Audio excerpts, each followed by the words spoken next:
Hey everybody, with the playoffs quickly approaching, I'm going to do a fun exercise today and talk about what I believe the Montreal Canadiens lineup should look like come Game 1 of the Stanley Cup Playoffs. The Habs are all but guaranteed to be facing their longtime rivals, the Toronto Maple Leafs, in Round 1 of the playoffs.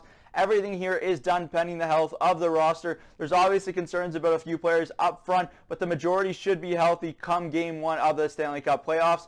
I chose to exclude Jonathan Drouin from these lines out of respect for Drouin, and I really hope he's doing well during his time off. Start with line one up front for the Canadiens, and that's going to be one that Habs fans have known over the past 2 years, and that's going to be Phillip Danault with Brendan Gallagher and Thomas Tatar. This has been the Canadiens' shutdown line and one that provides offense for them as well. This is one of the best 5-on-5 lines in the entire NHL over the last couple of years, and there's no reason they shouldn't be paired up once again to start the Stanley Cup playoffs. They're likely going to be tied with shutting down Austin Matthews and Mitch Marner on that top line for the Toronto Maple Leafs, but this is a line that needs to be together come Game 1 for the Montreal Canadiens.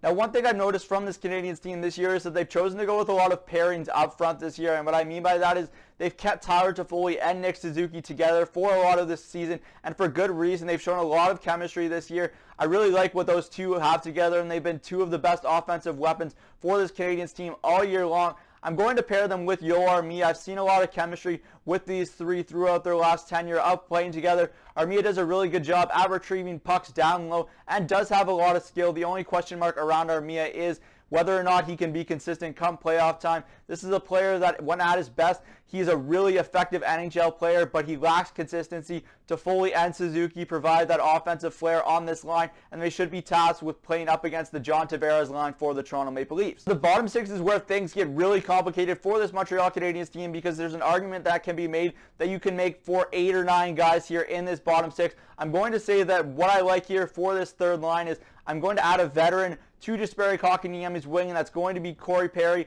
I'm going to have Josh Anderson on the other wing as well. We've noticed Anderson and Kotkaniemi have played together a lot as of late, and I think Ducharme wants them to be a pairing come the playoffs. And I think having that veteran presence and someone that can really carry the puck into the zone, like a Carey, is going to be effective on this line with two players that can skate like Kotkaniemi and Anderson. The fourth line, then, we're going to shift there as well, should be Jake Evans. I don't really see how you could take Jake Evans out of this Montreal Canadiens lineup with how well he has been playing for the Canadiens over the last 10 or so games. He should be a staple in this Canadiens lineup come Game 1 of the playoffs. I'm not sure that is going to be a certain thing, but there is no doubt in my mind Evans has done everything he can to deserve a spot in the Canadiens' bottom six come Game 1 of the playoffs.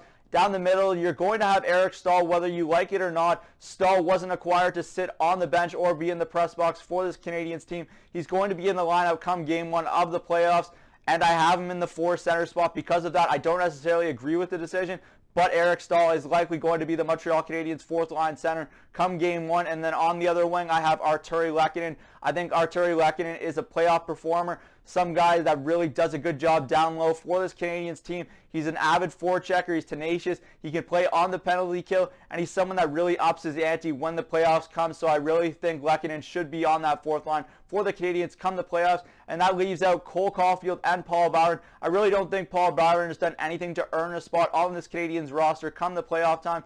He is a player that has been injured of late and hasn't really made a big impact on this team throughout this season. And then Cole Caulfield is one that I would personally have in the lineup for this Canadiens team, but it's not someone I think Ducharme will put in that situation come Game 1 of the playoffs. Do I think if the Canadiens can't score throughout the first couple of games that he gets implemented? I do, but for the start of the playoffs, I don't think Caulfield will be in the lineup for this Montreal Canadiens team. Moving towards the back end, I don't really think there's going to be a ton of debate for this Montreal Canadiens team. Shea Weber is going to be implemented into his usual spot on the top pair with Ben Sherratt. Personally, I would have Joel Edmondson and Jeff Petrie be the #1 shutdown pair for this Canadiens team. I think they've done an admirable job when together so far throughout this season. Joel Edmondson has come as advertised and been better than I even expected. He's probably been the Canadiens' most consistent defenseman throughout this season. Then you have the bottom pair of, I don't really see much debate with this either. It's Alexander Romanov and John Merrill. I guess you could make the case that Brett Kulak should be on that pair with Romanov, but the Canadiens just don't seem high on Brett Kulak, so I see Merrill in that spot on the bottom pairing with Romanov. And then you get to the goalie department, and it should be Carey Price if he's healthy enough to go for Game 1, and all signs point to that being the case with Jake Allen backing up Price in net. That's it for me today from Cook's Corner. As always, put your comments down in the comment section down below. This week, I want you to focus on what you believe the Montreal Canadiens lineup should be come Game 1 of the Stanley Cup Playoffs versus their likely opponent in the Toronto Maple Leafs. I'm Zach Cook. We'll see you later.